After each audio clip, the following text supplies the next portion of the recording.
DVM global అందిస్తున్న ధ్యాన యువ కార్యక్రమానికి స్వాగతం సుస్వాగతం. ధ్యాన యువ అంటే విద్యార్థులకు యువతకు ఆత్మ వికాసంతో పాటు వ్యక్తిత్వ వికాసాన్ని జీవన వికాసాన్ని బోధిస్తుంది. దాంతోపాటు కెరియర్ని ఎలా బిల్డ్ చేసుకోవాలనే అద్భుతమైన సిరీస్ కూడా అందిస్తుంది మీ ధ్యాన యువ.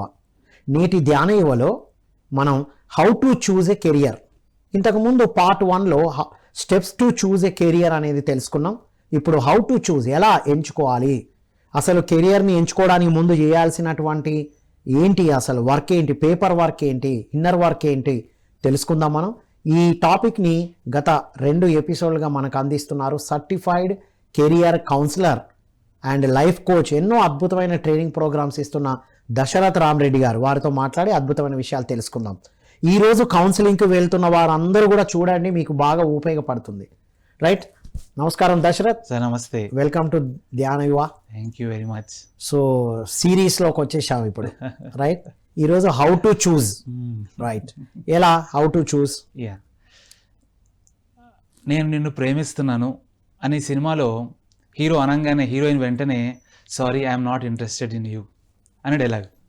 అలాగే మ్యాట్రిమోనీ సైట్స్లో చూసేటప్పుడు అక్కడ ప్రొఫైల్లో are you interested in this అని ఒక డైలాగ్.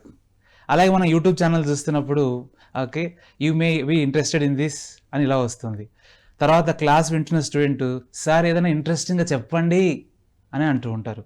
అలాగే అరే లైఫ్ మే కుచ్ ఇంట్రెస్టింగ్ వాళ్ళ చీజ్ రైనా చెయ్యరే అని ఇట్లా మనం లోకల్లో మాట్లాడుకుంటాం. అలా ప్రతి చోట కూడా ఇంట్రెస్ట్ ఇంట్రెస్ట్ ఇంట్రెస్ట్ అని వస్తుంది సార్, లేదా ఫీల్ ఫ్యాక్టర్ అని వస్తుంది. సో ఇవాళ మనం ఈ యొక్క ఎపిసోడ్ కెరియర్ ఇంట్రెస్ట్ అనే వాటి మీద మనం ఫోకస్ చేస్తున్నాము. రజనీకాంత్, ఎంఎస్ ధోని, అలా మీరు ఎవరిని తీసుకున్నా సరే, అమితాబ్ బచ్చన్ తీసుకోవచ్చు, నారాయణమూర్తి తీసుకోవచ్చు, రతన్ టాటా తీసుకోవచ్చు. రజనీకాంత్ బస్ కండక్టర్గా పనిచేసిన వ్యక్తి మొదట్లో, తర్వాత పెద్ద సినిమా హీరోగా అయ్యారు. అదేవిధంగా ఎంఎస్ ధోని టీటీఈకి పనిచేసి తర్వాత ఫేమస్ క్రికెటర్ అయ్యారు. మొదట్లో కిరణ్ బేడి ఒక ప్రొఫెషనల్ టెన్నిస్ ప్లేయర్ ఆమె, అలాంటిది ఒక ఐపీఎస్ అయ్యింది. ఢిల్లీ లాంటి స్టేట్స్ గవర్నర్ కూడా చేసింది ఆమె, పాండిచేరి లాంటి స్టేట్ గవర్నర్ కూడా చేసింది. సో అంటే మన గతంలో చాలా చేసి ఉండవచ్చు, కానీ వీళ్ళు రజనీకాంత్ కానీ ఇంకోరు కానీ తర్వాత వాళ్ళ ఇంట్రెస్ట్ ఏంటో తెలుసుకున్నారు, ఆ ఫీల్డ్లో టాల్ పర్సనాలిటీస్గా నిలుచున్నారు. సో ఇవాళ మనము how to identify our top career interest అనే దాని మీద ఫోకస్ చేస్తాం. అంటే స్టార్టింగ్లో ఎక్కడ ఏది బిగిన్ చేసినా కొన్ని పరిస్థితులకు అనుగుణంగా ఒక బిగినింగ్ అయితే ఉంటుంది. అవును, ఆ బిగినింగే కెరియర్ కానవసరం లేదు, మార్చుకునే అవకాశం కూడా ఉంది అంతే, ఇంట్రెస్ట్ని బట్టి. అంతే సార్. ఇప్పుడు చాలా మంది యువత అంటుంటారు ఏదో జాబ్ చేస్తున్నా. ఇప్పుడు మనం చాలా సార్లు వెళ్తున్నప్పుడు వాట్ ఈజ్ యువర్ గోల్ అని అడుగుతాం స్టార్టింగ్. అవును, చాలా మంది నాకు చెప్పారు ఏది ఫార్మా కంపెనీలో ఉండి I want to become IAS IPS, I want to become a government teacher అని చెప్పారు. So this is what is needed. ఇప్పుడు ఈరోజు వెబ్ ఆప్షన్స్ కూడా వెళ్తున్న వాళ్ళు కూడా చూస్తున్నారు ఇవాళ. తప్పకుండా చూడాలి సార్ వాళ్ళు కూడా, ఎందుకంటే వారికి ఏ ఇంట్రెస్టెడ్ స్ట్రీమో ఏ ఇంట్రెస్టెడ్ ఉన్న కోర్సులో వెళ్ళాలనుకోండి. Simple sir. ఫర్ ఎగ్జాంపుల్ మీరు అమితాబ్ బచ్చన్ సేల్స్ అదేంటి బిజినెస్ ఎగ్జిక్యూటివ్గా పనిచేశారు సినిమాలకి రాకముందుకు. బహుశా అతను అక్కడే ఉంటే మనం కల్కి లాంటి సినిమాలో అమితాబ్ బచ్చన్ గారిని ఊహించుకోలేకపోతే, అద్భుతమైన పాత్ర చూసేవారు, అదృష్టం రాకపోయేది మనకి. అంతకుముందు షోలే కానివ్వండి, ఇంకోటి కానివ్వండి. సో మనం మిస్ అయ్యేవాళ్ళం. ఇప్పుడు మనలో చాలా మంది బయటపడని అమితాబ్ బచ్చన్ ఉన్నారు, ఇంకా మనలో చాలా మంది బయటపడిన సచిన్ టెండూల్కర్ ఉన్నారు. అతను కూడా స్పోర్ట్స్ షాప్ లో పనిచేసాడు సేల్స్ ఎగ్జిక్యూటివ్ గా. ఎవరు? సచిన్ టెండూల్కర్. ఈ విషయాలు ఇవి అన్ని న్యూ. అట్లా ఇప్పుడు రతన్ టాటా లాంటి వ్యక్తి అమెరికాలో మేనేజ్మెంట్ ట్రైనింగ్ గా పనిచేశారు. సో ఇన్ఫోసిస్ నారాయణమూర్తి లాంటి వాళ్ళు ఒక ఇంజనీర్ గా పనిచేశారు. తర్వాత వీళ్ళందరూ ఒక పెద్ద బిజినెస్ టైకూన్స్ గా మారడం జరిగింది. అంటే వీరందరూ స్టార్టింగ్ మీరు అన్నట్టు ఇప్పుడు అంతే సార్, మీరు కూడా స్టార్టింగ్ ఎంఏ చేశారు, తర్వాత ఒక టీచింగ్ సైడ్ వెళ్ళారు, తర్వాత ట్రైనర్గా, కౌన్సిలర్గా, థెరపిస్ట్గా, యాంకర్గా, అవునా కదా? అన్నీ ఎప్పుడెప్పుడు ఏ అవకాశాలు ఉన్నాయో ఏది చేయగలమో చేస్తూ వస్తుంది. అంతే కదా sir. Yeah, you are right. ఇప్పుడు వాళ్ళు కూడా ఇప్పుడు రజనీకాంత్ కండక్టర్గా ఉండిపోయింటే బహుశా డిపో మేనేజర్ దాకా అయి ఉండేవాడేమో. ఈ రోజు మనం ఒక రజనీకాంత్ చూసేయగలిగేవాడు. సో సింపుల్గా మన స్టూడెంట్స్ కానివ్వండి, వాళ్ళు వెబ్ ఆప్షన్స్ పెడుతున్న వాళ్ళు కానివ్వండి, ఇంకెవరైనా కానివ్వండి, సో వాళ్ళకి ఇంట్రెస్టింగ్ ఫ్యాక్టర్ ఏంటి, అన్నది ఫస్ట్ ఐడెంటిఫై చేయగలగాలి.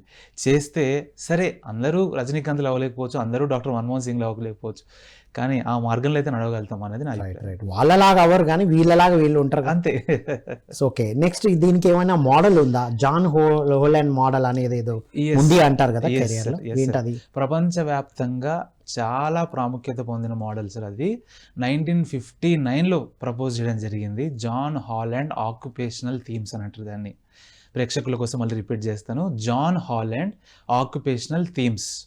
ఇదేంటంటే ఒక సైకాలజీ ఆ ఆస్పెక్ట్లో కానివ్వండి, work place or work environment ఆస్పెక్ట్లో కానివ్వండి, ఒక థియరీని ప్రపోజ్ చేశారు. అది మెల్లమెల్లగా మార్పులు చెందుతూ 1997కి వచ్చేసరికి ఒక ఫైనలైజ్డ్గా, అంటే అదే వ్యక్తి జాన్ హాలాండ్ అనే వ్యక్తే 59లో మొదలుపెట్టి 97 వరకు దాన్ని మార్పులు చేర్పులు చేస్తూ ఒక బెస్ట్ సిస్టమ్ని డెవలప్ చేయడం జరిగింది. అందులో భాగంగా రియాసెక్ థియరీ అని అంటారు సార్ దాన్ని. RIASEC థియరీ, రియాసెక్ థియరీ అని అంటారు. ప్రతి మనిషికి 6 రకాల ఇంట్రెస్ట్లు ఉంటాయి అన్నమాట. 6 టైప్స్ ఆఫ్ ఇంట్రెస్ట్ ఉంటాయి. అవి డిఫరెంట్ పర్సంటేజ్లో ఉంటాయి. ఓకే, ప్రతి జాబ్లో కూడా 6 రకాల ఇంట్రెస్ట్లు ఉంటాయి. ఇప్పుడు మన తెలుసు సార్, మీరు యాంకరింగ్ చేస్తున్నారు, లేదా మనం ట్రైనింగ్ చేస్తుంటాం, లేదా మన ఫ్రెండ్స్ కెమెరా ప్రొఫెషన్లో ఉన్నారు, ఇంకో వ్యక్తి ట్రాన్స్పోర్టేషన్ ప్రొఫెషన్ ఉన్నారు. ప్రతి ప్రొఫెషన్ కూడా 6 ఇంట్రెస్ట్ ఉంటాయి. ప్రతి దాంట్లో 6 ఉంటాయి వేస్ అండ్ వ్యూస్. ఎస్, కానీ ఆ ప్రొఫెషన్లో రాణించాలంటే టాప్ 3, అంటే ఆ ప్రొఫెషన్ కావాల్సిన టాప్ 3 ఆ అబ్బాయిలోనూ ఆ వ్యక్తిలోనూ ఉంటే తను ఈజీగా రాణిస్తాడు. ఏంట 6?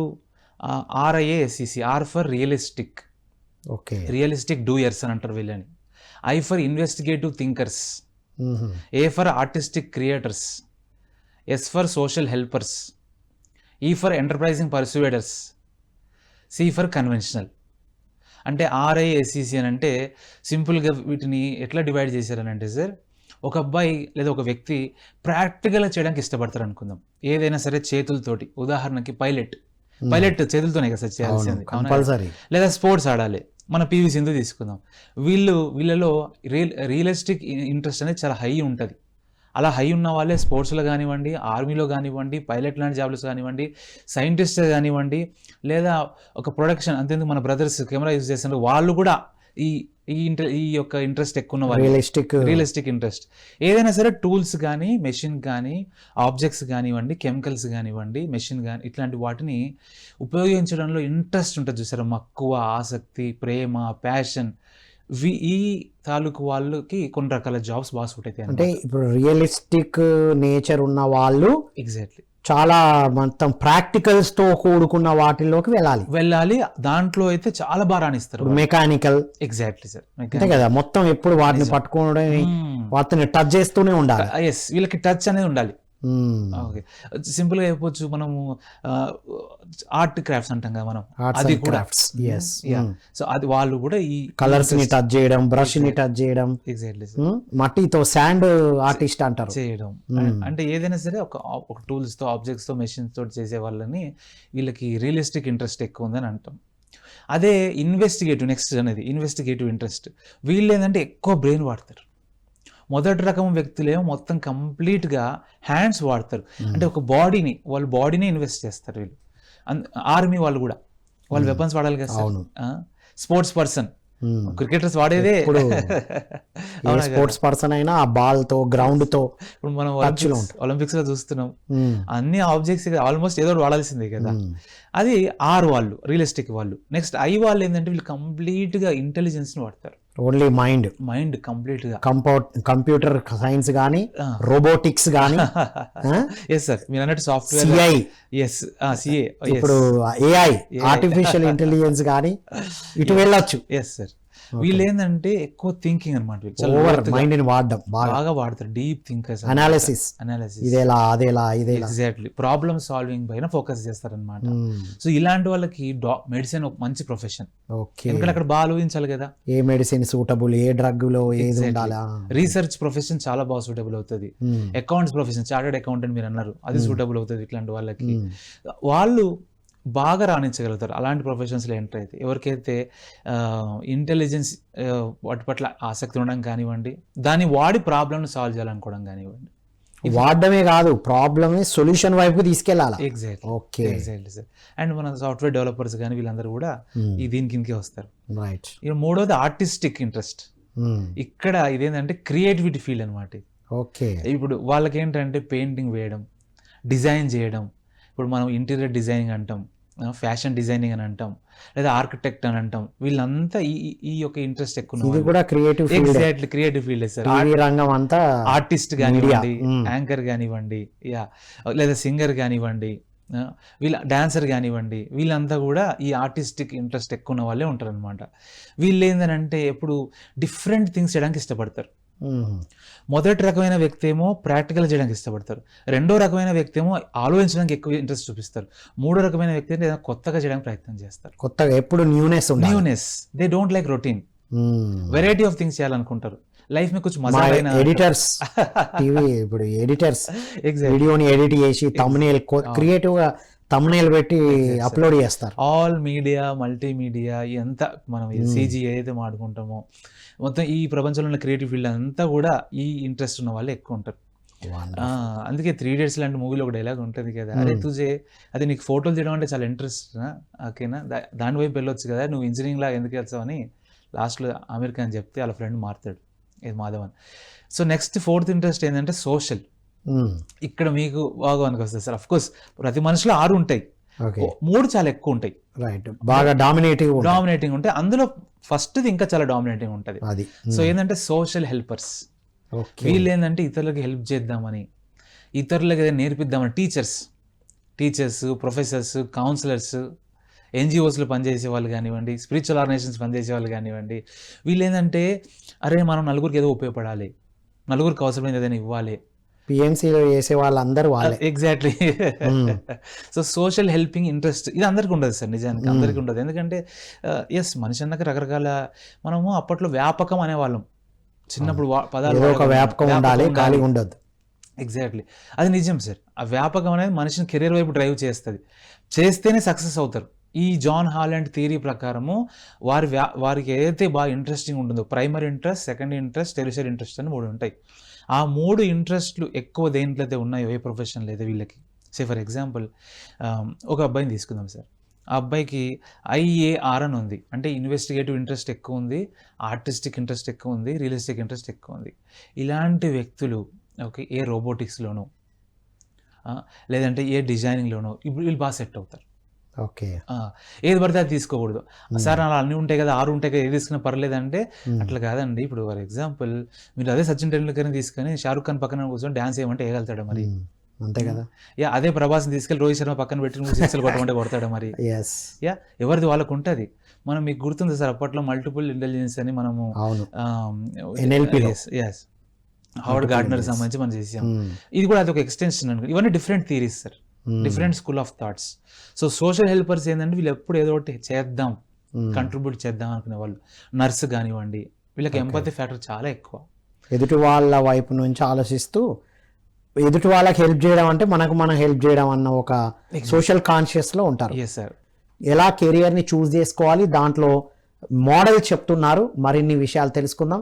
ఎవరైనా విద్యార్థులు, యువత, తల్లిదండ్రులైనా సరే మీరు మీ పిల్లల గురించి తెలుసుకోవాలనుకుంటే స్క్రోల్ అవుతున్న నంబర్కి కాల్ చేసి అడగవచ్చు మిత్రులారా. Yes Dasharath. Okay, then social తర్వాత ఎస్ సార్ ఇంకా మిగిలిన 2 ఏంటంటే ఎంటర్ప్రైజింగ్. ఈ అనేది ఎంటర్ప్రైజింగ్. ఈ యొక్క ఇంట్రెస్ట్ ఎక్కువ ఉన్న వాళ్ళు ఇతరులను లీడ్ చేయాలని, ఇన్ఫ్లుయెన్స్ చేయాలని, వారి యొక్క ప్రాబ్లమ్ని సాల్వ్ చేసి కమర్షియలైజ్ చేసుకోవాలని. మొదట సోషల్ వాళ్ళేమో, సోషల్ వాళ్ళు కానివ్వండి, ఇన్వెస్టిగేటివ్ కానివ్వండి, ప్రాబ్లమ్ సాల్వ్ చేసి సేవగా చేస్తారు. సోషల్ వాళ్ళు, వీళ్ళు కమర్షియల్, ప్రాబ్లమ్ సాల్వ్ చేస్తారు, డబ్బు కూడా సంపాదిస్తారు. Yes sir. సో అడ్వర్టైజింగ్ ఫీల్డ్లో వాళ్ళు కానివ్వండి, మీడియా, ప్రింట్ మీడియా కానివ్వండి, సోషల్ మీడియా కానివ్వండి, డిజిటల్ మీడియా కానివ్వండి, ఈ మీడియా అండ్ కమ్యూనికేషన్ వాళ్ళు ఈ ఫీల్డ్కి వస్తారు సార్. అలాగే politicians, political analyst are top brains అని అంటాం మనం, థింక్ ట్యాంక్ అంటాం చూసారా, వాళ్ళకి ఈ ఇంట్రెస్ట్ చాలా ఎక్కువ ఉంటుంది. ఎందుకంటే వీళ్ళు ఎంతసేపు ఉన్నా అరే నలుగురిని మనం శాసించాలి, నలుగురిని మనం లీడ్ చేయాలి, లీడర్షిప్ అంటాం చూడండి సార్ మనం. సో ఆ యొక్క యాటిట్యూడ్ కానీ, అర్జ్ కానీ, ఇంట్రెస్ట్ కానీ, ఆసక్తి కానీ ఎక్కువ అనమాట. సో ఇలాంటి వాళ్ళు ఒకరి కింద పనిచేయలేరు. యా యా మీ మళ్ళీ మీ ఎగ్జాంపుల్ చెప్తాను నేను. అవునా కదా సార్, ఇప్పుడు మీరు సొంతంగా స్కూల్ పెట్టారు, అవునా కదా, మళ్ళీ ఒక ట్రైనింగ్ మేనేజర్ ఒక కంపెనీ చేశారు, అయినా సరే మళ్ళీ ఒక ఇండిపెండెంట్ కన్సల్టెంట్గా అయ్యారు, మళ్ళీ ఇక్కడ అవునా ఉన్నారు డైరెక్టర్ 94 నుంచి ఇంత ఇండిపెండెంట్. ఒక 1 year అక్కడిక్కడ చేసా. సో చిన్న చిన్న ఎగ్జాంపుల్స్ మనం ఇక్కడ చూసుకోవచ్చు. Yes, yes. అదే సినిమా వాళ్ళు కూడా చూడండి, అసిస్టెంట్ డైరెక్టర్ కొంత చోట్ల పని చేస్తుంటారు, తర్వాత డైరెక్టర్లు అవుతుంటారు. కొందరేమో life long assistant co director ఉండిపోయి ఇది గమనించకపోవడమే, వాళ్ళలో కూడా ఇవి ఉన్నాయి, అంతే, గమనించిన వాళ్ళు ముందుకెళ్తున్నారు. అంతే సింపుల్. ఓ వండర్ఫుల్. ఉపయోగించుకున్న వాళ్ళు, డేర్ చేసి ముందుకెళ్ళిన వారు, లేదా ఒకసారి ఎక్కడ టర్న్ అవుతుందంటే ఒక మెంటర్ తగలాలి సార్. ప్రతి ఒక్కరు ఒక మెంటర్ ఎక్కడో చోట తగులుతారు, అందరికి ఒక ద్రోణాచార్యుడు దొరుకుతాడు. కొందరు ఎతకాలి, వాళ్ళంతకు వాళ్ళే ఎతకాలి, లేదా రెడీగా ఉంటేనన్నా వస్తారు.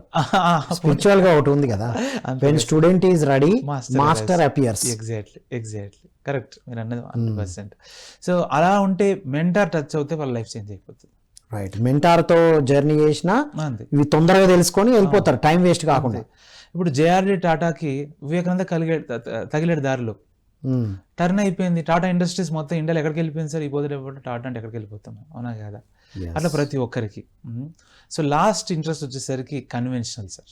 కన్వెన్షనల్ వీళ్ళు ఏంటనంటే పరంపరగా వచ్చేదా, వీళ్ళు ఏంటంటే అసలు ఎలాంటి అదేమంటారంటారు అంబిగ్విటీని ఇష్టపడరు.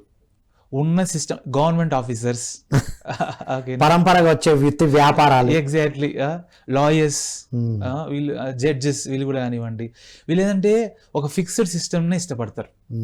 హడావుడి, అటు ఇటు పరిగెత్తడాలు, ఓ పెద్దగా అది చేసేయాలి, ఇవి చేసేయాలి, అలా ఉంటాం, మన దగ్గర రావాలి, మనం ఏదో ఇచ్చేది ఇవ్వాలి, తీసుకునేది తీసుకోవాలి, అంతే సార్ సింపుల్ గా. సో ఎక్కువ అడ్మిన్ డిపార్ట్మెంట్ లో పనిచేసే వాళ్ళు. గవర్నమెంట్ ఆఫీసులు ఏమో సార్ వస్తారు, మనకి ఏదో రూల్స్ ఉంటాయి, రూల్స్ ప్రకారం రూల్స్ రామానుజాలు అంతా కన్వెన్షనల్ సార్. రూల్స్ రామానుజాలు అంతా కన్వెన్షనల్ బ్యాచ్ అనమాట. ఓకే, అంటే వీళ్ళు కొత్తగా చేయడానికి వీళ్ళు ఇష్టపడేది, ఉన్నదాన్నే అటు ఇటు ఇటు అటు, అంతే, ఉన్న దాంట్లో ఫ్లోలో వెళ్ళిపోవాలనుకునే టైప్ ఫ్లోలో. అంతేగాని వీళ్ళకి ఎగ్జాక్ట్ ఆపోజిట్ ఎంటర్ప్రైజింగ్. వాళ్ళేంటి, ప్రపంచాన్ని శాసించాలి, ప్రపంచం ముందు మనం ఏంటో చూపించుకోవాలి, నలుగురిలో మనం టాప్గా నిలిచేవాలనుకున్నాం. వీళ్ళు అట్లా కాదు, ఏం లేదు, ఉన్నదా చేద్దామా పోదామా ఆ టైప్ అనమాట. జాబ్ వచ్చేదాకా కష్టపడాలి, అయిపోయినాక అవసరం లేదు, అంతే సింపుల్. అంతే కదా మన ఇండియా మొత్తం, జాబ్ వచ్చేదాకా హార్డ్ వర్క్, తర్వాత ఏం అవసరం. ఎగ్జాక్ట్లీ. కొందరు అందుకే ఇలాంటి జాబ్స్ సెట్ గారు. వాళ్ళకి ఎట్లుంటదంటే వాళ్ళకి అర్జు వేరేది ఉంటుంది, కొత్తగా నేను క్రియేట్ చేయాలి, ఇది ఇంపార్టెంట్. కొంతమంది అందులో జాయిన్ అయినా కూడా హయ్యర్ జాబ్స్ సాధించి బయటకు వచ్చిన వాళ్ళు కూడా అంతే కదా సార్. ఇప్పుడు అరవింద్ కేజ్రీవాల్ ఉన్నాడు, అతని డిపార్ట్మెంట్, అతను కూడా ఐఆర్ఎస్ అనుకుంటా, నాకు గుర్తుంది. సో ఐఆర్ఎస్ నుంచి వాలంటీర్ రిటైర్ అయిపోయి ఏం చేశాడు, పొలిటీషియన్ అయ్యాడు, సీఎం అయ్యాడు. సో తన పార్టీ 2 స్టేట్స్లో గవర్నమెంట్ నడుపుతుంది. అలాగే మన దగ్గర తీసుకున్న లోక్సత్తా జయప్రకాష్ గారు కానివ్వండి, జేడి లక్ష్మీనారాయణ గారు ఇవ్వండి, వీళ్ళు గవర్నమెంట్ సర్వీస్ నుంచి వచ్చిన వాళ్ళే కదా, చాలా మంది ఉన్నారు అట్లా చెప్పుకుంటూ వస్తే. సో ఈ 6 ఇంట్రెస్ట్లో మనకి ఏ ఇంట్రెస్ట్ హైగా ఉంది, టాప్ ఇంట్రెస్ట్, దాన్నే ప్రైమరీ ఇంట్రెస్ట్ అని పిలుస్తాం, పిఐ. తర్వాత సెకండరీ ఇంట్రెస్ట్ ఏంది, టెరిషరీ ఇంట్రెస్ట్ ఏంటి, ఈ 3 కనుక తెలుసుకుంటే ఒక విద్యార్థి దాని ప్రకారం కెరియర్ చూస్ చేసుకుంటే సార్, తను 3 రకాల కేటగిరీస్ ఉంటారు సార్ లైఫ్లో. Number 1 thrivers, thriving category. Number 2 surviving category. Number 3 striving category. మొత్తం మీరు చూసుకున్న ప్రపంచంలో ఈ 3 కేటగిరీలు ఉంటారు. థ్రైవింగ్ అంటే ఎదుగుతూ ఉండేవాళ్ళు, ఎగ్జాక్ట్లీ. థ్రైవింగ్ అని అంటే దూసుకుపోతూ వెళ్తుంటారు, ఎక్కడికో వెళ్ళిపోతుంటారు. అందుకే మనం ఇలాన్ మస్క్ పేర్లు చెప్పుకుంటూ ఉంటాం, విరాట్ కోహ్లీ పేర్లు చెప్పుకుంటాం, పివి సింధు చెప్తాం, మనము ప్రభాస్ పేరు చెప్పుకుంటాం. ఇలాంటి వీడియోలో చూస్తూ ఉంటారు, ఎవరు ఎదిగారా అని చూసి అక్కడే ఎదుగుతున్న వాళ్ళని చూస్తూ కొంత ఇన్స్పిరేషన్ తీసుకుంటారు. సో థ్రైవింగ్ కేటగిరీలో దూసుకెళ్ళిపోతూ ఉంటారు. తర్వాత 2వ కేటగిరీ సర్వైవింగ్. వీళ్ళు ఏంటంటే మేనేజ్ చేస్తుంటారు, నడుస్తాను, చల్తీగా నా గాడి ఓకే వెళ్తా ఉంటది, అంతే. అట్లా ఎలా ఉన్నామంటే ఓకే అట్లా వెళ్ళిపోతా ఉంటారు. Last category striving. వీళ్ళు నానా కష్టాలు కొట్టుకుంటా ఉంటారు. వీళ్ళు పక్కన చూసి వాడు ఏంటి నా కళ్ళ ముందర అక్కడికి ఎక్కడ వెళ్ళిపోతున్నాడు, నేను మాత్రం ఇక్కడే ఉన్నాను, వాడు నేను 20 years బ్యాక్ సేమ్ ప్లేస్లో ఉండే, ఇప్పుడు వాడేమో 10th floorలో ఉన్నాడు, ఇంకా 2nd floorలో ఉన్నాను.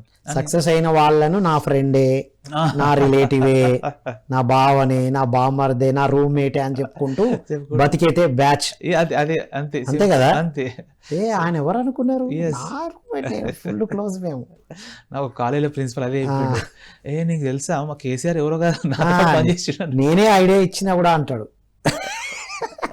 ఉన్నారు సార్ అట్లాంటి 3 మంది ఉన్నారు. కడియం శ్రీహరి నేను ఇద్దరు ఒకటే చోట పనిచేసిన అదే అదే అదే అదే అట్లాంటి వాళ్ళు ఉంటారు అనమాట. సో మన ఆడియన్స్, మన యంగ్స్టర్స్ ఆలోచించుకోవాల్సింది, వాళ్ళు థ్రైవర్స్గా మిగిలిపోవాలనుకుంటున్నారా, సర్వైవర్గా మిగిలిపోవాలనుకుంటున్నారా, స్ట్రైవర్స్గా మిగిలిపోవాలనుకుంటున్నారా? ఈ పోటీ ప్రపంచంలో నిజమే ఒకరు గెలుస్తారు ఒకరు ఓడతారు, దాంట్లో ఒకటే లేదు సార్. మన T20 వరల్డ్ కప్లో మనం గెలిచాం, సౌత్ ఆఫ్రికా ఓడిపోయింది. అంతకుముందు వన్డే వరల్డ్ కప్లో ఆస్ట్రేలియా గెలిచింది, మనం ఓడిపోయాం. ఇది ఫ్యాక్టర్ కంపల్సరీ. కానీ అలాగని ఎట్లా ఓడిపోతాం కానీ ప్రయత్నించడం ఆపేస్తే ఎట్లా? అసలు అక్కడ వరకు వెళ్తే రన్నర్ అయినా అయ్యారు కదా, అంతే కదా, రేపు పొద్దున విన్నర్ అవుతారు.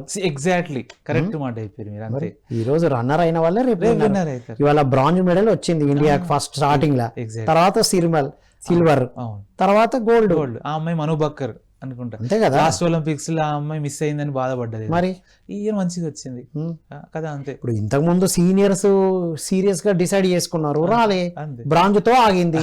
ఇప్పుడు జూనియర్స్ కాబట్టి నెక్స్ట్ వాళ్ళైనా గోల్డ్ పట్టుకొస్తారు. ఎగ్జాక్ట్లీ అంతే కదా.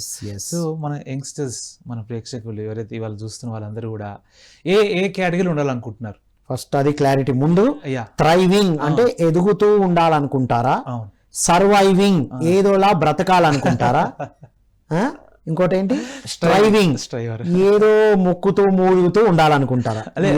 పతనం, అది పతనం మొక్కుతూ మూలుగుతేనే. ఇప్పుడు దీని మధ్యలో ఉన్నది కానీ అట్లా కాదు, కానీ ఇది ఇంకా వాళ్ళని చూస్తూ వీళ్ళని చూస్తూ నిరాశ నిస్పృహ చెందుతూ ఉండడమే. అంతే, మీ చాయిసే అది కూడా. అంతే సార్, ఎవరి జీవితం వాళ్ళ చాయిసే. 100% రైట్. సో ఏ కేటగిరీలో ఉండాలనుకున్న దాన్ని బట్టి, సో మన టాప్ ఇంట్రెస్ట్లు ఏవి, దానికి ఏ ప్రొఫెషన్ సూట్ అవుతుంది అని తెలుసుకోవాలి సార్. దీనికి ఆన్లైన్లో చాలా సిస్టమ్ ఉంది, కొందరు కెరీర్ కౌన్సిలర్స్ ఆఫర్ చేస్తారు. ఇప్పుడు మన దగ్గరకు వచ్చేసరికి అయితే AI బేస్డ్ సిస్టమ్ ఉందన్నమాట. సో ఒక విద్యార్థికి టాప్ 3 ఇంట్రెస్ట్ ఆధారంగా ప్రొఫెషన్ సెలెక్ట్ చేసుకొని దాని మీద ఫోకస్ చేస్తారు అనుకోండి, ఎందుకు ఇంట్రెస్ట్ ఉన్న దానికి వెళ్ళాలి. పేరెంట్స్ ఒక క్వశ్చన్ వేస్తారు, అది మా చుట్టాలు చెప్పారు పలానా దానికి వెళ్తే బాగుందని, మరి వెళ్ళకూడదు అని. డబ్బులు సంపాదిస్తున్నాడు ఆల్రెడీ. అదే కదా ఎగ్జాంపుల్ కదా. ఎగ్జాక్ట్లీ, ఆయన మస్తు సంపాదిస్తున్నాడు, మస్తు వెళ్ళిండు. ఏమండి, ఇంట్రెస్ట్ ఉంటేనే స్కిల్ పెరుగుతుందని ఎక్స్పర్ట్స్ అంటున్నారు. కరెక్టే. ఇప్పుడు ఇంట్రెస్ట్ ఉన్న దానికి డబ్బులు రాకపోతే, అందుకే మనం చాలా ఫ్యాక్టర్స్ ఆలోచిస్తాం. ఓకే, కేవలం ఒక ఫ్యాక్టరీ కాదు, 6 డైమెన్షన్స్ ఉంటాయి. అంటే ఇంట్రెస్ట్ తో పాటు డబ్బులు సంపాదించే దాన్ని కూడా సెలెక్ట్ చేసుకోవచ్చు. ఎగ్జాక్ట్లీ, గ్రోత్ ఫ్యాక్టర్ కూడా చూసుకోవాలి, తర్వాత ఇంకోటి ఏంటి సార్, స్కిల్ ఫ్యాక్టర్ కూడా చూసుకోవాలి, మోటివేటింగ్ ఫ్యాక్టర్ చూసుకోవాలి. ఏ కెరియర్స్ అయితే గ్రో ఉంటది. ఏకీగాయ లాగుందిగా, అన్ని ఉండాలా. నీకు ఇంట్రెస్ట్ ఉండాలి, ప్యాషన్ ఉండాలి, నీకు డబ్బులు వస్తాయా చూసుకోవాలి, ఎదుటి వాళ్ళకి అవసరం ఉందా చూసుకోవాలి. ఇప్పుడు అంతే కదా సార్, ఇప్పుడు అంతే ఏ జమానా కలికి జమానా. మనం ఏమైనా 50 కోట్ల ప్రాఫిట్ కోసం మనం చేస్తుంది. 600 కోట్లు పెట్టారు కల్కికి, ఎన్నో వచ్చేసరి 1000 వచ్చినట్టున్నాయి. అంతకుముందు RRR కూడా సుమారు 400 కోట్లు పెట్టారు. మరి 40 కోట్లతో ఎందుకు చేయట్లేదు సినిమా? రాజమౌళి కానీ లేదంటే నాగశ్విని కానీ, they are expecting more. Thriving batch exactly. ఎందుకు ప్రభాస్ ఇట్లాంటి సినిమాలు చేస్తాడు, ఏదో లవ్ స్టోరీ చేసుకోవచ్చు కదా చిన్న చిన్నవి. అంటే ఇంకొకటి, ఇది అల్టిమేట్ పాయింట్.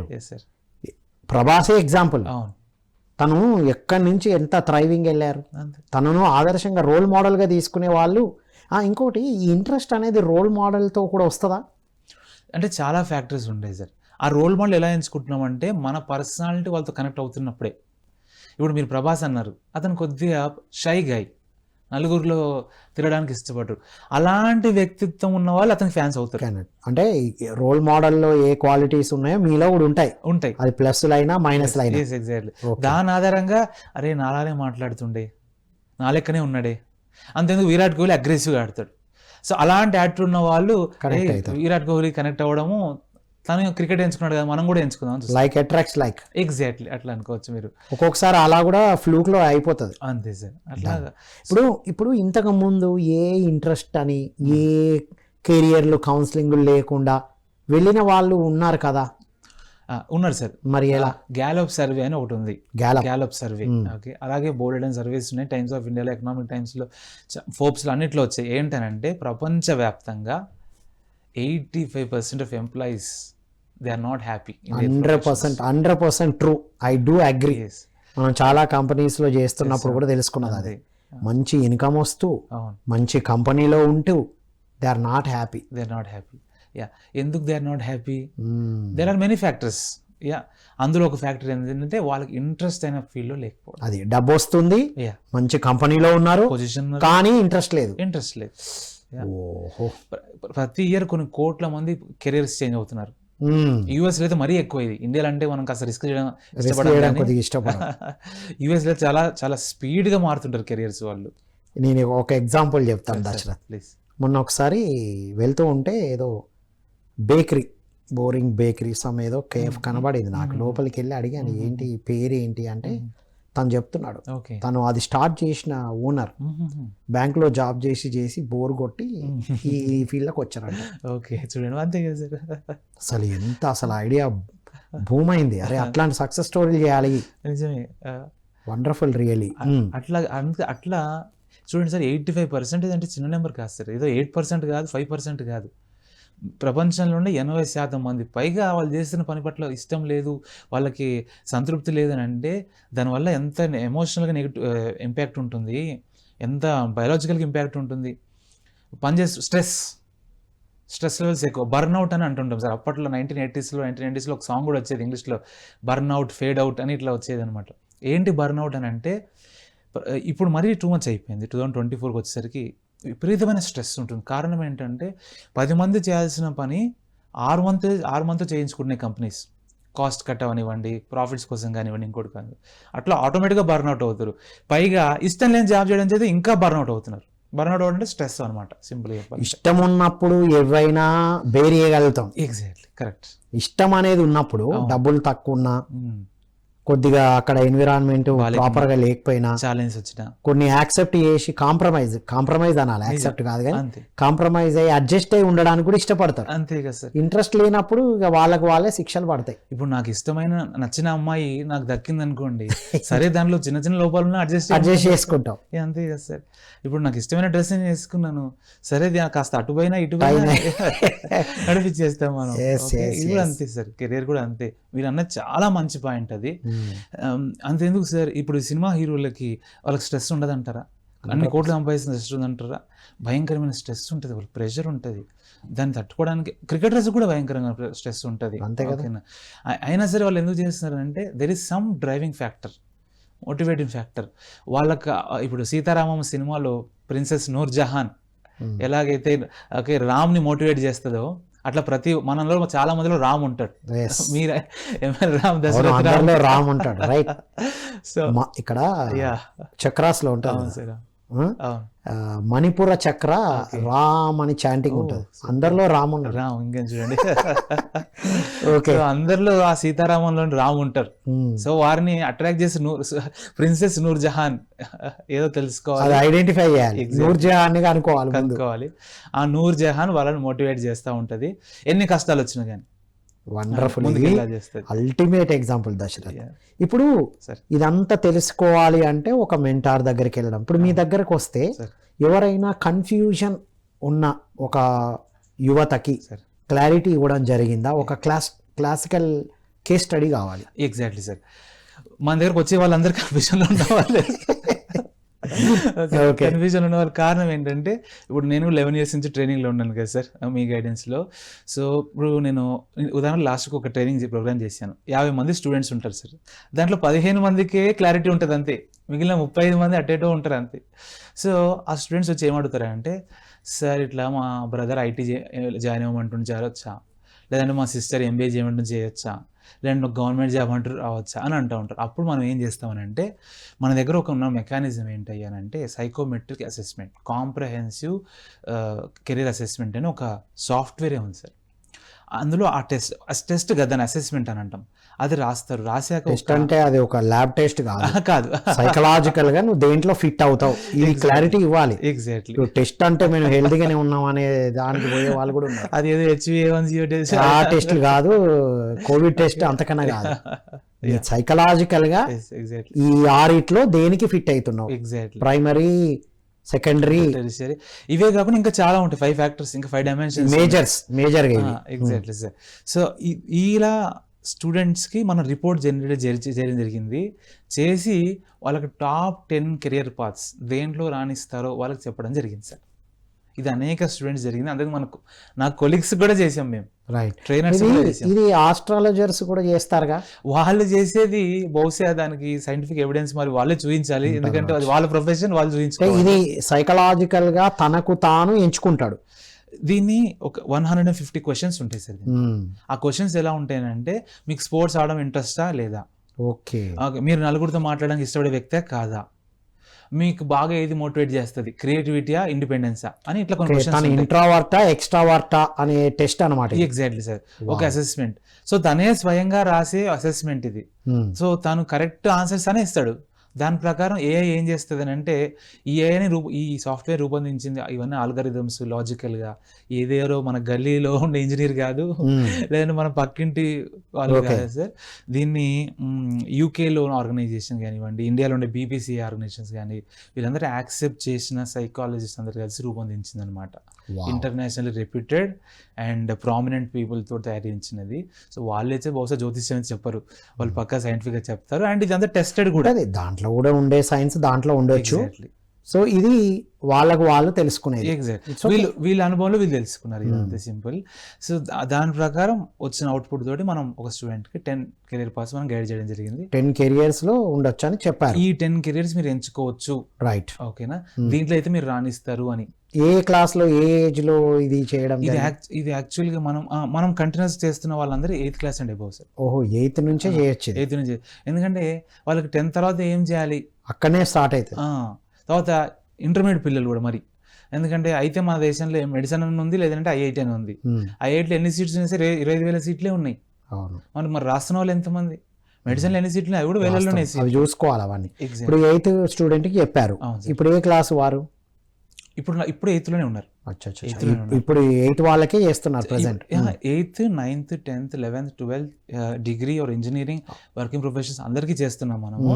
మీరు ఒక కేస్ స్టడీ అడిగారు కాబట్టి చెప్తాను నేను. 8th క్లాస్ ఒక అమ్మాయికి చేయడం జరిగింది. ఆ అమ్మాయి క్లారిటీ తోటి తనలో ఏ స్కిల్ ఉంది, ఇంకా ఏమి లెర్నింగ్ స్టైల్ ప్రకారం, లేదంటే తన యొక్క మోటివేటర్ ప్రకారం ఏది ఎన్హాన్స్ చేసుకుంటే బాగుంటుంది అన్న దాని మీద ఫోకస్ చేయడం జరిగింది. సరే, మీరు ఇంకోటి అంటే ఒక బయటకు వచ్చిన స్టూడెంట్ గురించి చెప్తాను. అది కావాలి ఎగ్జామ్. డిగ్రీ ఫైనల్ ఇయర్ చేస్తున్న స్టూడెంట్కి నేను కౌన్సిలింగ్ ఇవ్వడం జరిగింది సార్. సో ఆ స్టూడెంట్ మనం సజెస్ట్ చేసిన కోర్సెస్ చేయడం జరిగింది, వాళ్ళు సజెస్ట్ చేసిన రూట్లో వెళ్ళడం జరిగింది. రైట్ నౌ ఒక కెరీర్ అయితే స్టార్ట్ చేశారు, ఒక జాబ్ అయితే చేస్తున్నారు. Are they happy, enjoying? Yes. ఇప్పుడు మనం సజెస్ట్ చేయడం మీన్స్ వాళ్ళ యాటిట్యూడ్ ని బట్టే. ఎగ్జాక్ట్లీ. ఇక్కడ మనం సజెస్ట్ చేయడం అంటే మళ్ళీ తల్లిదండ్రులు చేస్తున్నారు, పక్కలు చేస్తున్నట్టు కాదు. వాళ్ళు రాసిన టెస్ట్ ప్రకారంగా, వాళ్ళ యాటిట్యూడ్ ప్రకారంగా ప్రిస్క్రైబ్ చేసినవి. ఎగ్జాక్ట్లీ. మనం ఎవరి మీద బలవంతం రుద్దాం, అంతే కదా. అది పైగా మనం ఇంటరాక్షన్ క్లియర్ గా అడుగుతాం, ఏమని, మీలో ఇది ఉందా అని అడుగుతాం, మీకు ఇది ఇంట్రెస్ట్ అని అడుగుతాం. ఈ పరిస్థితి వస్తే మీరు ఎలా మోటివేట్ అవుతారు అని అంటాం. ఇప్పుడు ఉదాహరణకి మీ టీం మెంబర్స్ మేము మాట వినట్లేదు, అలాంటప్పుడు మీరు ఎలా వాళ్ళని హ్యాండిల్ చేస్తారని అడుగుతాం. వారు చెప్పే సమాధానాన్ని బట్టి మరి వాళ్ళలో పర్సువేడర్ ఉన్నారా, లేదా కాంప్రమైజింగ్ అయ్యే వ్యక్తి ఉన్నారా, కొలాబరేటివ్ పర్సన్ ఉన్నారా, అడాప్టబుల్ పర్సన్ ఉన్నారా, ఫ్లెక్సిబుల్ పర్సన్ ఉన్నారా, మనం అనాలిసిస్ చేసి చెప్తాం వాళ్ళకి. సూపర్. ప్రజెంట్ అమ్మా మీరు ఇది కొలాబరేటివ్ స్టేట్లో ఉన్నారు, లేదా మీరు లీడింగ్ స్టేజ్లో ఉన్నారు, బహుశా భవిష్యత్తులో మీ ఇంట్రెస్ట్ ఇది ఉంటే ఇక్కడ దాకా వెళ్ళొచ్చు, బట్ టు బిగిన్ విత్ ఇది సూపర్ అనేది చెప్పొచ్చు. అలా డిగ్రీ చేసిన అమ్మాయి మనం సజెస్ట్ చేయడం జరిగింది సార్. ఇప్పుడు ఆ అమ్మాయి ఐటీ జాబ్ చేస్తుంది. నా స్టూడెంట్స్ చాలా మంది జాబ్ చేస్తున్నారు. కొందరికి మనం ఇలాంటి సైంటిఫిక్ అసెస్మెంట్ చేయలేదు, కేవలం ఓరల్ కౌన్సిలింగ్ ఇవ్వడం జరిగింది. బట్ నా అభిప్రాయం ఏంటంటే మనం చాలా ఆప్షన్స్ ఇవ్వాలి. 21st సెంచరీ అని అంటేనే బోలెడైన ఆప్షన్స్. ఓలా, ఊబర్, ర్యాపిడో, ఆహా, నెట్ఫ్లిక్స్, అమెజాన్ ప్రైమ్, ఇంకా ఇట్లా చెప్పుకుంటూ పోతే బోలెడు. అలాగే జియో, వోడాఫోన్ ఆప్షన్స్. అంతే కదా సార్. షాప్స్ అయినా సరే, సౌత్ ఇండియా ఉంది, చెన్నై సిల్క్స్ ఉంది, చందా బ్రదర్స్ ఉంది. ఆప్షన్స్ ఉండాలి, బెటర్ ఆప్షన్ తీసుకోవాలి. ఎగ్జాక్ట్లీ. ఇప్పుడు ఆప్షన్స్ ఉండడము అంటే నీకు ఏది నచ్చిందో, ఏది సూట్ అవుతుందో, నచ్చిందో కూడా కాదు, ఏది నీకు సూట్ అవుతుందో అది సెలెక్ట్ చేసుకునే చాయిస్ నీ దగ్గర ఉంది. కానీ చాయిస్ కన్ఫ్యూజన్ కు వెళ్లకుండా క్లారిటీ వైపుకు తీసుకెళ్లేదే కెరియర్ కౌన్సిలింగ్. ఎగ్జాక్ట్లీ. వావ్. సింపుల్గా ఒక 1 స్టోరీలో మీకు చెప్తాను సార్. ఇది మనలో చాలామంది చేసే మిస్టేక్కి ఈ స్టోరీ రిలేట్ అవుతుంది. అనగనగా ఒక అబ్బాయి కన్ఫ్యూజన్లో ఉన్నాడు. సికింద్రాబాద్ రైల్వే స్టేషన్ పోయిండు సార్, కన్ఫ్యూజన్లోనే పోయిండు. పోయి ఎంక్వైరీలో అడిగిండు, అన్న నేను కన్ఫ్యూజన్లో ఉన్నా, ఏ ఊరు పోవో తెలుస్తలేదు చెప్పానంటే, ఇగో ఈ ట్రైన్ ఎక్కన్నాడు, ప్లాట్ఫామ్ నెంబర్ 1 ఉంది, ఈ ట్రైన్ ఎక్కు, మంచిగా మస్తు సిటీకి తీసుకొద్దాను నేను. ఆ అబ్బాయి ఎక్కిండు సార్. 3 రోజులు ప్రయాణం జరిగింది సార్. ప్రయాణం మొత్తం అంతా ఒళ్ళు గుల్లయింది. ఆ లొకేషన్స్ అదేంటంటే టూరిజంతో కూడుకున్న ట్రైన్ అనుకోండి. అక్కడ ఆగింది, ఇక్కడ ఆగింది, ఆ ఆపిన ప్లేస్ అన్ని మనోడికి ఇష్టం లేవు.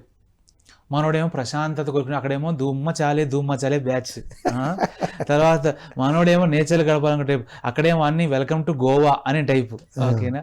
సో తిరిగి 3 రోజులు ప్రయాణం తర్వాత ముగించుకుని వచ్చి ఎంక్వైరీలో అంటాడు. ఎంక్వైరీ అంటే మస్తు ఎంజాయ్ చేసినా అంటే, ఏం ఎంజాయ్ చేసినా అన్న, నాకు కావాల్సింది ఏంది, నువ్వు నాకు పంపించింది ఏంది అనేసి తిట్టుకుంటాడు వాళ్ళని. సో ఈ స్టోరీలో అబ్బాయి మన సొసైటీలో ఉండే అబ్బాయి, మన చుట్టుపక్కల వాళ్ళందరూ ఆ ఎంక్వైరీలో ఉండే బ్రదర్ లాగా వాళ్ళకి తోచింది చెప్తారు. వాళ్ళకి ఏది తెలిసిందో ఆ సమయంలో ఏది ఉందో చెప్తారు. ఆ ప్లాట్ఫామ్ మీద ఏ ట్రైన్ ఉందో, నువ్వు ఆ టైంకి వచ్చినావు అంతే, ఆ టైంకి వచ్చినావు, మరి నిన్ను వేస్ట్ చేయొద్దుగా, వాడి డ్యూటీ ఆడ 100% చేశాడు, ఇప్పుడు రెడీగా అది ఉంది అని చెప్పాడు. సో సింపుల్ గా ఆ అబ్బాయికి ఏది ఇంట్రెస్ట్ తెలుసుకొని చెప్పాలి. అదే అంత టైం అక్కడ ఉంటది ఎంక్వైరీలో. వీడు చెప్పే లోపు ఇంకో 10 మంది వస్తారు అలా. ఆ అబ్బాయి నైజం ఏంటి తెలుసుకొని చెప్పాలి. అంటే ఇంకోటి అడగాల్సింది కూడా రైట్ పర్సన్ అడగాలి కదా. కరెక్ట్. ఇప్పుడు నేను ఇప్పుడు ఎక్కడికి పోవాలో చెప్తే ఏ ట్రైన్ లో పోవాలో చెప్తాడు. అంతే. నేను ఎటో ఒక దిక్కు పోవాలనుకుంటున్నా అంటే ఏదో వాడు చెప్పింది రైటే, మీరు అడిగిన ప్రశ్న కరెక్ట్ ఉండాలి. బండి రిపేర్ అయితే మెకానిక్ దగ్గర పోవాలి, బ్రెయిన్ రిపేర్ అయితే డాక్టర్ దగ్గర పోవాలి, చొక్కా రిపేర్ వస్తే టైలర్ దగ్గర పోవాలి, ఓకే, లేదంటే మనకి ఫోన్ రిపేర్ వస్తే ఫోన్ షాప్ దగ్గర పోవాలి. అయితే బండి రిపేర్ అయితే డాక్టర్ దగ్గర పోతే ఏం చేస్తాడు సార్? అవునా కదా. స్టెథోస్కోప్ పెట్టి చెక్ చేస్తాడా? అవునా కదా. ఫోన్ రిపేర్ అయిపోతే టీచర్ దగ్గర పోతే ఏం చేస్తారు సార్? ఫోన్ గుసిపెట్టి పాఠాలు చెప్తారా? లేదు కదా. సో ఎవరి దగ్గరికి వెళ్ళాలి, ఎవరిని అడగాలో తెలుసుకోవాలి కంపల్సరీ. అలా ఆ ఎంక్వైరీలో ఉండే రిప్రజెంటేటివ్ లాగా మన చుట్టుపక్కల బోలెడు మంది brothers, cousins, relatives, friends, neighbours ఎలా పడితే అలా గైడ్ చేస్తుంటారు. అందుకనే పేరెంట్స్ కానీ యూత్ కానీ ఆలోచించాల్సింది, నా కెరీర్ పర్సనాలిటీ ఏంటి, నా కెరీర్ ఇంట్రెస్ట్ ఏంటి, నా కెరీర్ మోటివేటర్ ఏంటి, నా లెర్నింగ్ స్టైల్ ఏంటి, నా ఎమోషనల్ ఇంటెలిజెన్స్ ఏంటి, ఇలాంటి ఫ్యాక్టర్స్ ఆధారంగా నా స్కిల్స్ ఏంటి. సార్ ఇన్ కేసు వాళ్ళందరూ గైడ్ చేసే వాళ్ళు ఉంటే వెళ్ళని గుడ్డే, వాళ్ళు చెప్పింది నీకు సూట్ అవుతుంది, నీకు ఇంట్రెస్ట్ అంటే బ్లైండ్గా వెళ్ళిపోవచ్చు కదా. అంతేగాని వాళ్ళు చెప్పిందని వెళ్ళొద్దు. That is what is the thing. వాళ్ళు చెప్పినా నువ్వు కన్ఫ్యూజ్ అవుతున్నావు, అటు ఇటుగా ఉన్నావు అంటే career councillor is the must. అంటే మనం చిన్నప్పటి నుంచి LHS = RHS అని వింటూ ఉన్నాం. Left hand side = right hand side అని, ఏది ఉన్నా ప్రూఫే కదా సార్ మనకి. అది సో వాళ్ళు చెప్పింది నీకు సూట్ అవుతుంది ఎట్లా ప్రూఫ్? వాళ్ళ ఇంట్రెస్ట్. ఎస్, ఇప్పుడు ఎగ్జైట్ అవుతాం కదా. ఇప్పుడు చిన్నప్పుడు మాకు ఇంగ్లీష్ అద్భుతంగా చెప్పేవారు సార్. గ్రామర్ అంటే అబ్బా ఇంత అద్భుతంగా ఉంటుందా అని నేను ఇన్స్పైర్ అయ్యి అబ్బా ఇంగ్లీష్ చెప్పాలని ఫీలింగ్ వచ్చింది. ఓ బుక్ చదివా, స్టడీ టెక్నిక్స్, ఎలా చదవాలి, ఎలా గుర్తుపెట్టు, ఆ బుక్ చదివి ఇన్స్పైర్ అయ్యి నేను ట్రైనర్ కావాలనుకున్నాను. అంతే సార్. సో ఆ ఇంట్రెస్ట్ మనలో ఉందా లేదా అన్నది ఇప్పుడు ఇవాళ ఎపిసోడ్ ఏదైతే ఉందో మనకి ఆ ఇంట్రెస్ట్ ఫ్యాక్టర్ అయినా క్లారిటీ వస్తే బాగుంటుంది. Wonderful, super Dasharath. చివరగా your message to youth. So బోలెడ్ ఆప్షన్స్ ఉన్నాయి. ఇప్పుడు మనకి బట్టల షాప్కి వెళ్తే బోలెడ్ బట్టలు ఉన్నాయి, అన్ని తొడుక్కొని చూద్దామంటారా? ఓకేరా, టైం అయిపోతుంది మరి. అది మనం ఏం చేస్తాం, షాప్ అతన్ని అడుగుతాం, బ్రదర్ నా బర్త్డే ఉంది, నేను హాఫ్ హ్యాండ్స్ కొనాలనుకుంటున్నా, ఈ కలర్లు కావాలి, ఈ కలర్లో ఈ గీతలు ఉండాలి, ప్యాంట్ స్కిన్ టైట్ ఉండాలి, బార్డర్లో నాకు అదేంటి పెన్సిల్ కట్ కావాలి, స్లిమ్ ఫిట్ కావాలి అని చెబితే, బ్రాండ్ కూడా మన ప్రైస్ ఎంతో చెబితే, నాకు బ్రాండ్ కావాలని చెబితే, అప్పుడు ఆ బ్రదర్ ఒక 4-5 చూపిస్తాడు. అందులో ఒక 4-5 ఇట్లో 2-3 పట్టుకెళ్ళి ట్రయల్ చేసి ఫిట్ అయింది, సూట్ అయింది, కంఫర్టబుల్ ఉంది తీసుకుంటా. ఎగ్జాక్ట్. అలా కాకుండా నేను బ్రదర్ నమ్మను, నేను షాప్లో అసలు పట్టించుకోను, నేను ప్రయత్నం చేసుకుంటూ పోదా అంటే షాప్లో ఉన్న బట్టలన్నీ ట్రై చేసేసరికి సాయంత్రం అవుతుంది, వారం కూడా సరిపోదు బట్టలన్నీ ట్రై చేయాలి, బర్త్డే వచ్చేస్తా అప్పుడు. వండర్ఫుల్. మొత్తం మీద సరి అయిన సజెషన్ తీసుకోవాలి ఓవరాల్ గా, అంతే కదా. Wonderful. Thank you so much Dasharath. Thank you sir. ఇదండి ఈనాటి ధ్యాన యువలో how to choose a career. ప్రతి దాంట్లో మీకు ఎన్నో ఆప్షన్స్ ఉన్నాయి, ఎవరో చెప్తున్నారు, చిన్నప్పటి నుంచి మనం అనిపించింది. చిన్నప్పుడు ఎన్నో ఉంటాయి. నేను చిన్నప్పుడు డాక్టర్ కావాలనుకున్నాను, మా అమ్మాయి కూడా డాక్టర్ కావాలనుకుంది. చిన్నప్పుడు ఏది నచ్చితే అదే చెప్తూ ఉంటాం, అది కాదు. దాన్ని సరైనది ఎంచుకోండి. సైంటిఫిక్ వేస్ని నచ్చే మీరు ఏఐ ఇప్పుడు ఆర్టిఫిషియల్ ఇంటెలిజెన్స్ ద్వారా మీ ఇంటెలిజెన్స్ని టెస్ట్ చేసుకునే అద్భుతమైన విషయమే కెరియర్ కౌన్సిలింగ్. ఇది అప్డేటెడ్ వర్షన్లో మిమ్మల్ని మీరు తెలుసుకోవడానికి ఒక డేటా తయారు చేసి మీకు గైడ్ చేస్తారు. సో ఇలాంటి కెరియర్ కౌన్సిలర్ దగ్గరికి వెళ్ళండి. మీ గురించి మీరు మరింత అర్థం చేసుకొని మీకు నచ్చిన ప్రొఫెషన్లో సమయం వృధా అవ్వకుండా, ఇప్పుడు వింటున్నాం అందరం 10 years సక్సెస్ 1 yearలో సాధ్యమని. ఎప్పుడు సాధ్యం? సరి అయిన కెరియర్ కౌన్సిలర్ అనే మెంటార్ దగ్గర ఉన్నప్పుడు. సో దశరథ్ రామ్ లాంటి మెంటార్ని చూస్ చేసుకొని అద్భుతంగా ఉన్నతంగా ఎదగాలని కోరుకుంటూ, వారి నంబర్ కావాలంటే మీరు కాల్ చేయండి, నంబర్ ఇవ్వబడుతుంది. That's all. Thank you all. ఈరోజు చాట్ బాక్స్లో మెన్షన్ చేయండి మీకు ఏది బాగా నచ్చిందో. మీరు ఇంకేమైనా ప్రశ్నలు అడగాలనుకుంటే వారి ద్వారా మీకు ఆన్సర్ ఇవ్వబడుతుంది. That's all. Thank you all.